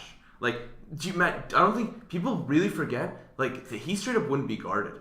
Yeah. No, he'd be like, he's open from 3. We're not guarding him. When he shot free throws in that OKC Houston series,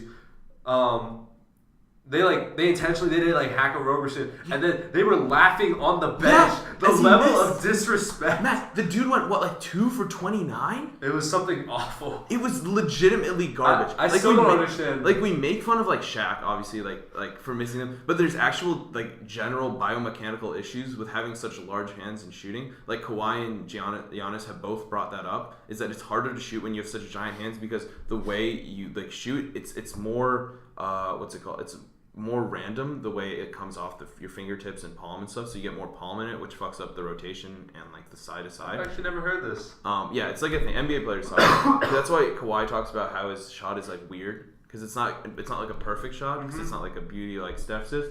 So yeah, it's like having big hands is an issue for shooting. But like if you're Andre Roberson and you're a shooting guard, like I'm not asking you to shoot 80%. Can you be respectable? Like. No one's asking you to be Klay Thompson. Yeah, no one's asking you to shoot 90% from the line. Not even 80%, just 70. 70 is perfectly acceptable. You can hit 68. Yeah, just don't. Honestly, the line is like 60% where they just don't hack you. Just don't be hackable. Yeah. Like, you shouldn't be hacked as a guard in the NBA. Yeah. At Lonzo. Do not do that. Get better. Yeah. Okay. Anyways, I think the matchup is just bad for... there's just no one. They just can't. They haven't, as you brought up before we got into this. Like they just don't have offensive output. Yeah, other than Mitchell, which is an issue. He really needs He needs a running mate, but it's okay.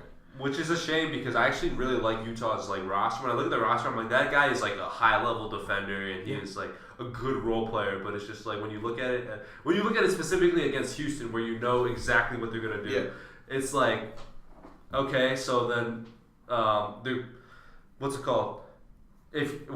How creative are you gonna get in a playoff series when they know your primary go-to guy. Also, the last and you also don't have a guy who you can dump it down to the block and say, "Go give me a bucket." The last thing I want to bring up is on defense for Utah. They love to drop Gobert off, so they play drop pick and roll coverage, which means they just don't have problem against Chris Paul. It's literally a problem against and Harden. Like if Harden runs pick and roll, you shouldn't drop the fuck off him because he's just gonna cook you from 3. Yeah.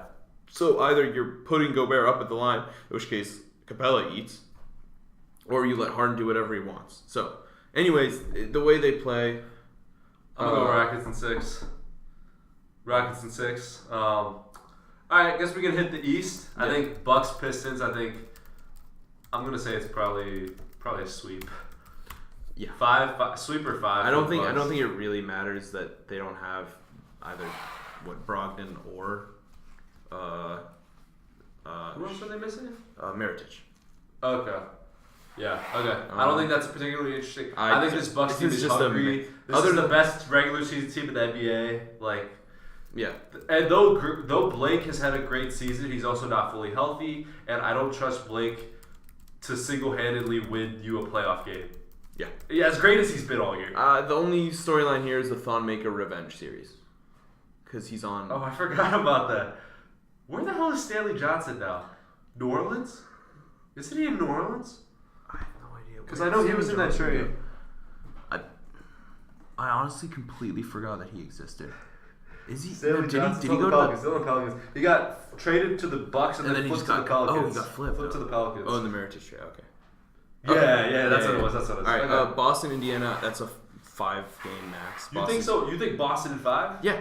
Boston absolutely destroyed Indiana when they needed to for seeding purposes. That's true. Indiana, and they also obviously know Oladipo is pretty hurtful. Boston's underlying numbers are actually not bad. They're a better defensive team and a much better defensive team and like a same level offensive team as Philly. So their underlying numbers aren't bad. Their star power obviously is superb compared to Indiana. My thought on this has 0 statistics to back it up, but I do think I have not liked the body language and just the chemistry from Boston all year. This Indiana team rallied around that Oladipo injury, and they've been playing like so together that I can see them taking 1 or 2 games. Yeah, I would take Boston in 6. No, Brad is just thoroughly gonna outplay. Like the way they play is just counter to how Indiana plays. That's fair. They're gonna not be able to play Miles Turner, and it's gonna be disgusting. Like honestly, I can see at least 3 of the wins just being blowouts by 20 points. Okay, that's fair. Philly, Brooklyn will actually be a fun one. I can see this going to 7, but I'm gonna say 6.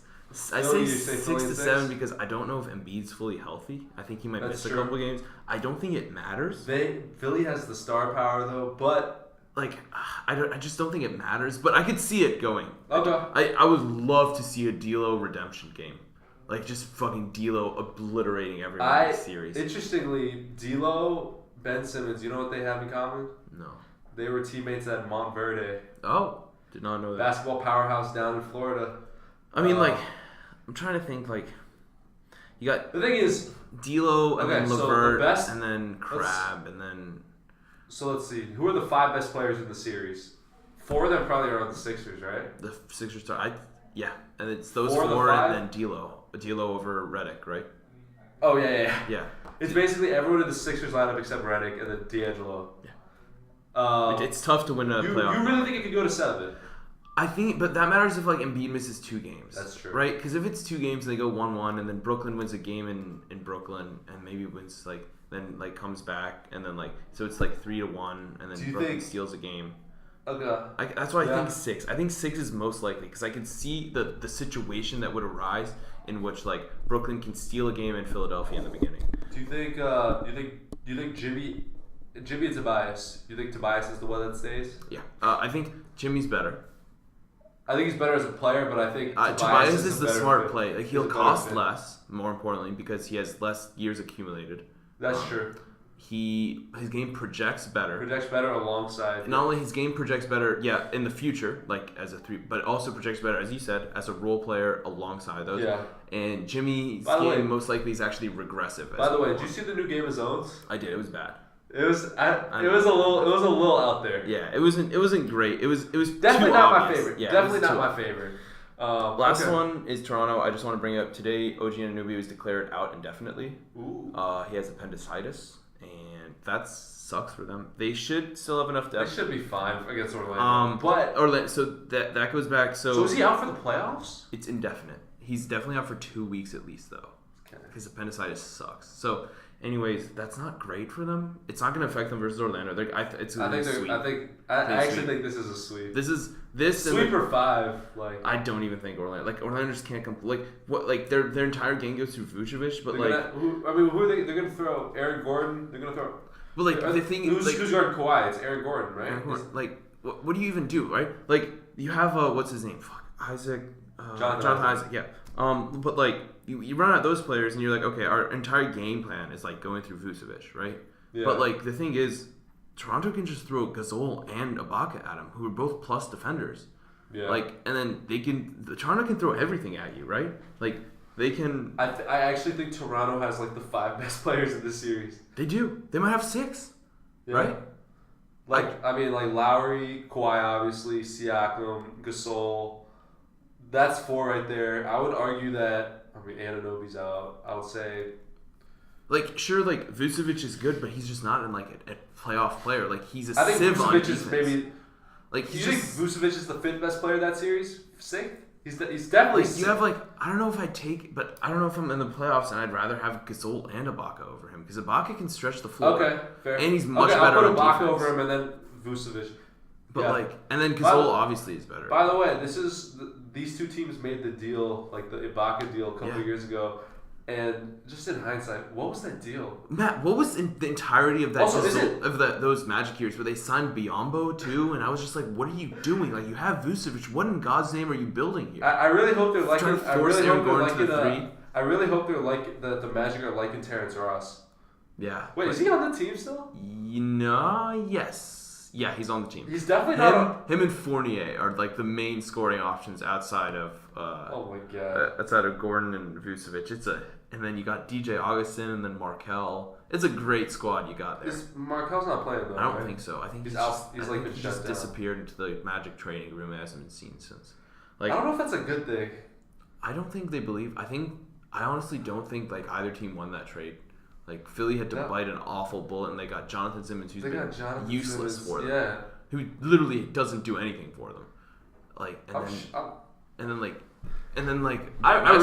We have to pay this dude first overall money for 2 more years. I really hope that it works out for Markelle. He seems like a good dude. He loves Chick-fil-A. He's a great guy, but what is he doing? Anyways, I don't want to go through the series, but after this, wrap things up, maybe finals pick. I think we have the same pick. So I have Bucks over Boston, then Toronto over Philly. And then I have Toronto over Milwaukee, just because I don't think, even if Brogdon and Brogdon and I forget the other dude's name, Mirotic are healthy, I don't think they'll be as ready to go, and I think Toronto has a lot of wings they can throw at them. I think Golden State over Rockets, and then Golden State over Denver. Denver obviously winning over OKC. I think Golden State quickly works Denver because I think Golden State's just so much better than everyone else. Yeah. And then Golden State over the Raptors in 5. Okay. What about you? I'm in agreement with a lot. So obviously I'll have Golden State over.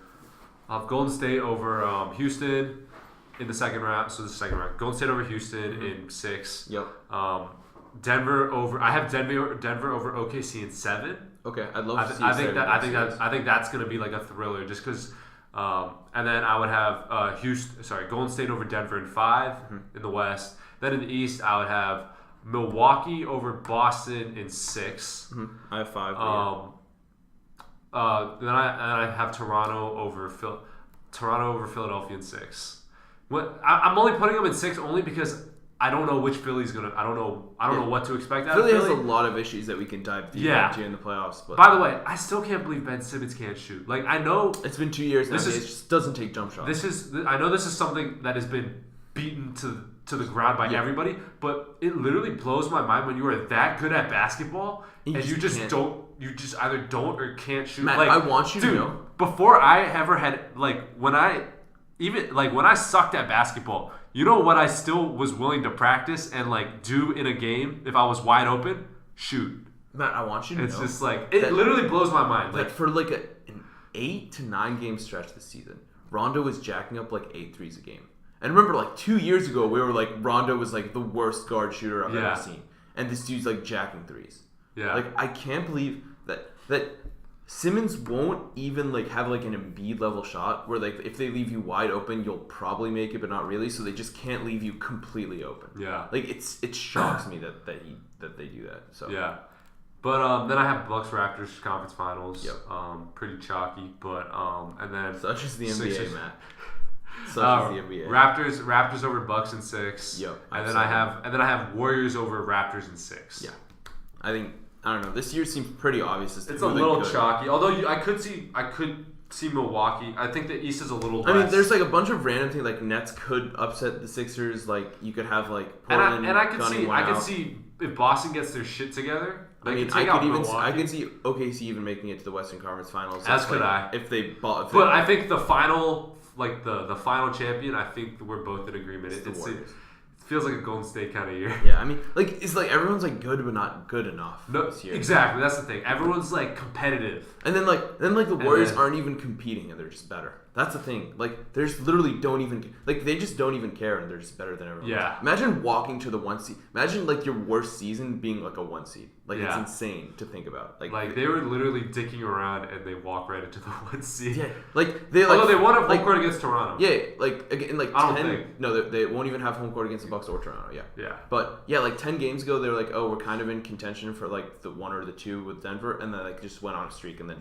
put them away. It was crazy. I watched that Denver Golden State game. It just was not close. Yeah. Like, what can you like? Jokic looked out of it. Like I think he had like 5 and 6 and 5. It was not great. Yeah. Like this thing, like, and DeMarcus had like 28, and I'm just like, wait, shit, they have DeMarcus. Because remember, like 2 years ago, we're like, boy, oh boy, the Nuggets don't have Bogut. What are they gonna do without their like 5 centerpiece? And I was like, oh, well, 2 years ago it was JaVale McGee.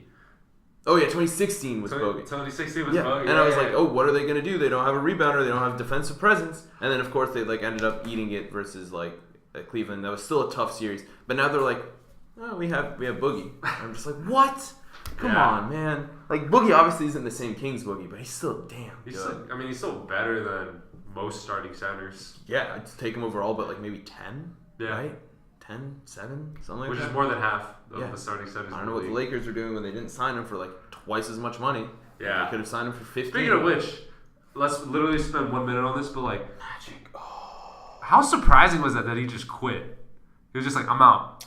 More surprising than that is the fact that he said on like television or radio, whatever it was, I wasn't fully committed to it. When you're president of the fucking Lakers, how the fuck aren't you committed? He was like, yeah, I had like other businesses to run. Like, fuck off.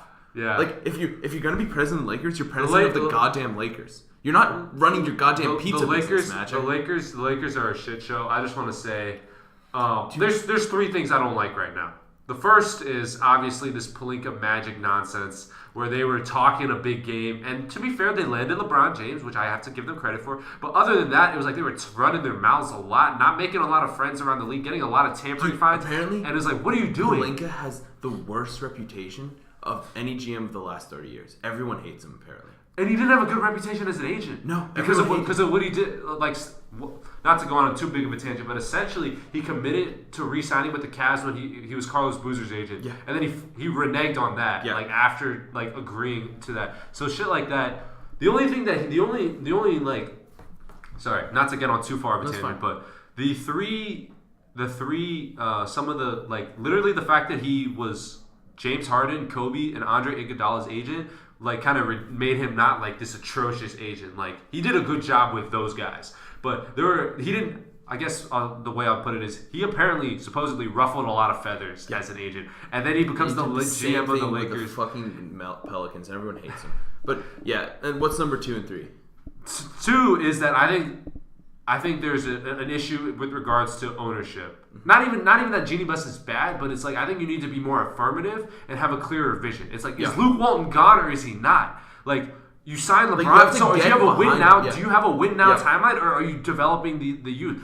And the third one, and I know you might disagree with me here, I'm going to blame LeBron a little bit. Oh, I was going to get to this, but you go first. He was great up until Christmas, gets hurt obviously, and there's 2 things I don't like. The first is, Stop giving a shit about this media narrative controlling the headlines and stuff. Did you see they were leaking out shit like, oh, he wasn't supposed to be playing, but he came back? It's like, shut up. I don't want to hear about that.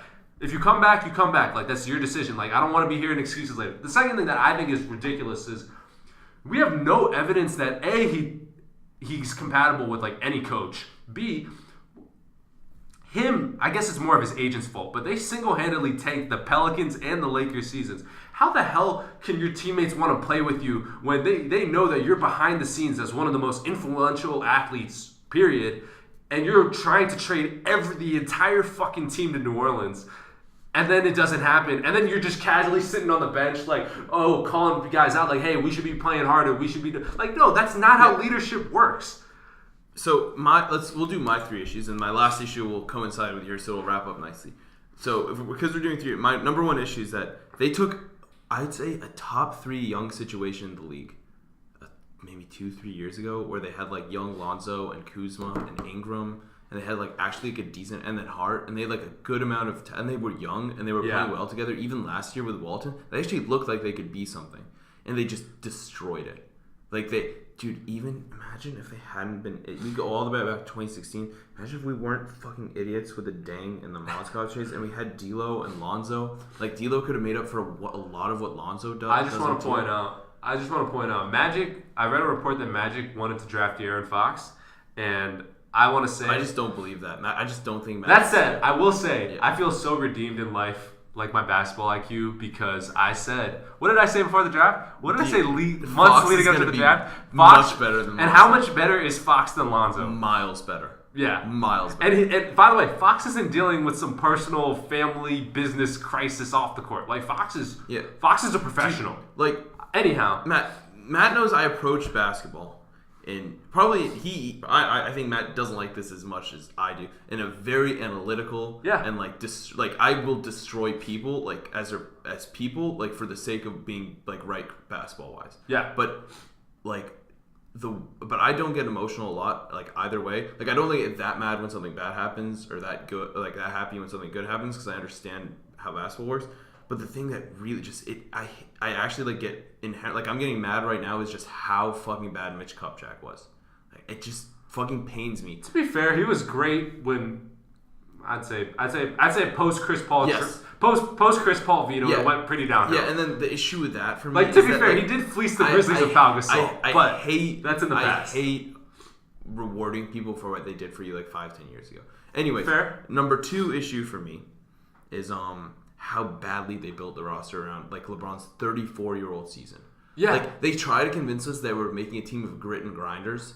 Like of tough guys who could punk the Warriors. It's like, what the fuck are you talking about? I was like, the Warriors don't care about getting pumped. They're just gonna shoot you the lights out, you idiots. Like I was like, the Warriors are out. When was the last like I agree with you. It's like, what the fuck does that have to do with anything? Like you were like, yeah, we got JaVale from the Warriors. I was like, yeah, because they fucking got DeMarcus Cousins, you morons. Like they were like, we locked up KCP, and I was like, what? Who cares? Like what? And they're like, Rondo's gonna pair so well as a backup playmaker. I was like, you already have fucking Lonzo. What are you doing? Like, tell me what you're doing. Like they could have had so much. Like they could have done so much better. Not like I'm not asking them to sign PG because I understand that for some God knows why reason, like PG wanted to stay in OKC over anything else, and that why reason is money, I assume, because I just don't really understand any of that. Which I'll get to. That's like a whole Russ rant for me. But anyways, the last thing is LeBron, and it's gone to the point where I still think LeBron's definitely the top 2 player, maybe the best player ever. But it pisses me off that he thinks he has so much overwhelming power. Over an entire franchise. I get that like I get that you have a voice and you want to leverage my view on this is that like I recognize what he did in Cleveland was unsustainable, but it was necessary. It was an untenable situation, but LeBron is Cleveland. Yeah. We know that without a shred of doubt that like Cleveland was literally Jordan yeeting on them before. Like their entire history was Jordan destroyed Craig Elo in that last shot. And that's the history of the Cavs before LeBron. Like that's it. We don't remember anything about the Cavs before. I mean, if you're a super basketball nerd, you care, but who gives a shit about the Cavs before LeBron? Mark 2003. Price. I'm just kidding. Yeah. 2003, it's LeBron. It's like LeBron's world. Yeah. And then he comes back, delivers a championship. I get that, like, LeBron controlling it, forcing, like, getting Ty Lue, like, basically forcing them into signing screwed their long-term. It screwed their long-term flexibility. And not only, but they're actually not in the worst situation. They're not awful, but to be fair, like, he could have probably flipped K Love for another asset. It's fine. They're fine, but like not as good. But it's fine. They got a ring out. I really hope they're loving that J.R. Smith money, though. The entire thing, it's like, yes, like you push all your chips on the table to deliver a championship. Cleveland's never had that before. Yeah. And I'm sure, like, you or I would have been fine. Like, if Juve doesn't even win the AC, doesn't, like, is 2-15 in the ACC for the next goddamn 10 years, I'm fine with that. Yeah. We won a championship. Chips. We were literally here. We were at this fucking school and we won our first chip. Yeah. Like, all right, it would be fantastic if we became the next Duke, but, like, chip's a chip. We won a chip. Chip's a chip. Like, but the Lakers are not LeBron. And I loved what the Heat did because the Heat were not LeBron. The Heat had Wade and Shaq before him. And Pat Riley is the only dude who actually stood up to LeBron. Pat's a fucking gangster. LeBron wanted Spo fired, and Pat's like, fuck you, you're a player. He asked Pat, hey, yo, can you coach? And he said, no, shut up. Eric's the coach. Yeah, he told LeBron to fuck off. Like, Pat's not a dick. He's like, yeah, LeBron, you're an important player. You get your say. But you're not out here firing coaches. I'm the GM. And I respect that. And more, because he was like, even the Heat aren't even close to the Lakers in terms of franchise importance to the NBA, importance to culture. I think some of this ties into what I was saying about the ownership. You have to be more firm. You have to have to put your boot in the ground and say, this is our direction. Bus has to be like, what the fuck are you talking about? We had Magic, we had Kobe, we had Shaq. We'll have stars after you. We had stars before you. Yeah. Like, you don't own this franchise. This is our franchise. And, like, the Lakers are like, as long as we know, are basically, like, forever. Yeah. Like, the Lakers are a franchise that's, like, it's worn by kids in, like, Asia around the globe, or, like, who don't even know what basketball is. You just have, like, the purple and gold. Like, it's like the Raiders in football. The Raiders are shit. The Lakers are shit for a while, but people still rep the Lakers. It's like a transcendent franchise. And LeBron shouldn't be powerful enough. Like, LeBron's the best player in the world. It doesn't matter. Like, he shouldn't transcend the greatest, like, franchise in the NBA. I agree. Like, the fact that Luke Walton's not a great coach, but he's not a bad one. And I think he was doing the thing is, I don't think he got a fair chance. Guess who the number one, the overwhelming favorite to become the next coach of the Lakers is? Isn't it Ty Lue? It's Ty Lue.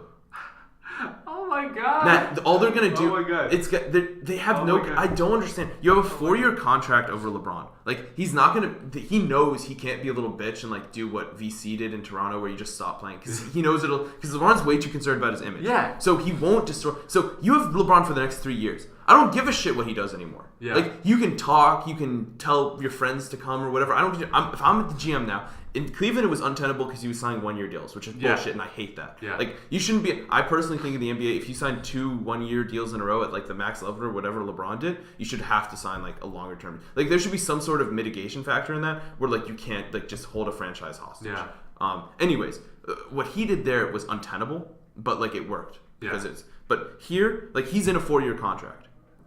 You can't void that contract. He can't walk out of that. He can't walk out. You're not going to trade him, obviously, because you're not going to trade LeBron. Yeah. And he's not going to sit because he's upset because he cares too much about his image. So at this point, you have to do your goddamn job as GM. Yeah. Like, if he's like, I want Luke gone, and I'm like, what the fuck are you going to do?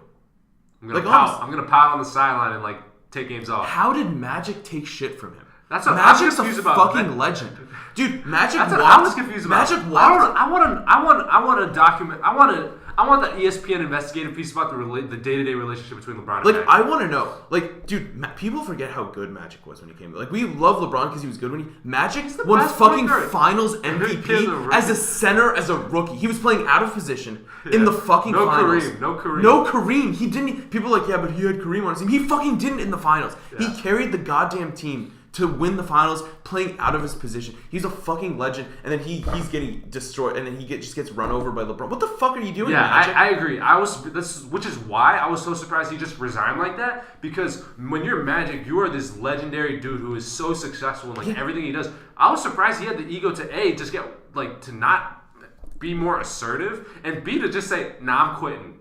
That was my point about Magic. Literally what LeBron could run over the Cavs because he'd be like, yeah, check out these rings that I won in Miami. Like, I'm the man here. And the Cavs are like, Dan Gilbert's like... talking to Dan Gilbert. Yeah, and Dan Gilbert's like, yeah, I'm Congrats, a little bitch. You found it quick in loans. Yeah, I was like, yeah, great work. Like, this is the dude who uses Comic Sans in his fucking writing. Like, congratulations, you're bigger than this dude. But Pat Riley was like, count these fucking rings, motherfucker. There's like 9 of them. Like, he doesn't give... Like, Magic should have been like, dude, I won Finals MVP as a rookie. What did you do as a rookie? I was the Dude, I'm the face of the Lakers. Didn't Pat Riley take the Knicks to the Finals? Yeah.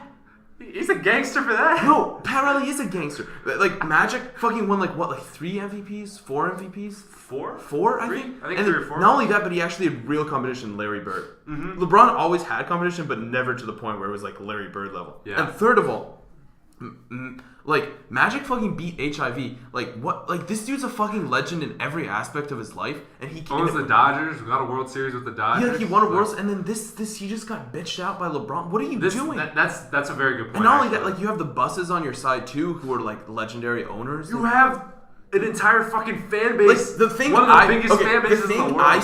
The thing I see is that, like, if you ask Lakers fans, like, would you want like Magic Johnson or like? If you'd be like, all right, Magic Johnson and LeBron are beefing, whose side are you on? You'd be like Magic. Magic. Yeah. He's the fucking Lakers. Like, LeBron's been here a year. He doesn't mean anything to the Lakers. Yeah. He's just another player. He's like honestly like Karl Malone when he came to the Lakers. It's cool that he came. It's super cool that we have a legend on our team. Yeah. But at this point in time, he doesn't mean anything. Like, I don't understand. Like, you need to hire out. I would love to get. Okay, the Kings fired their fucking coach, Yogurt, for no fucking reason. No reason. I agree. I thought he did a good job this year. The Kings are doing Kings again. I don't know why they're doing this. He fucking brought them to their best season in 10 years, man. 10 fucking more years. than 10 years, I think. I think they were like they won over 40 games for like the first time in like 12 or 14 years. It was insane. Yeah, it's insane. And they fired him. They won 39, but they haven't gotten near 40 in quite some time. Dude, like, honestly, like, I would love to see him coach the Lakers. Just give him like a couple shooters. Okay. Yeah. And LeBron. I think Jaeger's a good coach. Yeah, like, honestly, he's never done a bad job.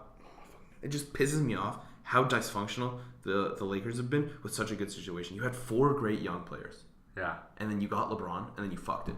You fucked it. Like, if you had to trade 1 or 2, you do it at the beginning of the season, or maybe midway, and you just keep it under wraps. But Pelinka and fucking Rich Paul decided to just take their dicks out on the table. Everyone's like, what? Who? What? No! Like, what? Like, Lonzo isn't worth that much.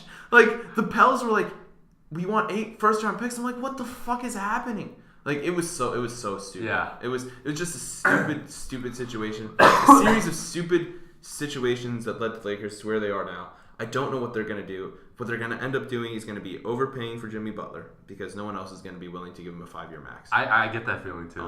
It's not going to be a fit next to LeBron. Jimmy's going to throw a hissy fit on Instagram. I guarantee in about December he's going to be like, yeah, some legends don't come out to play.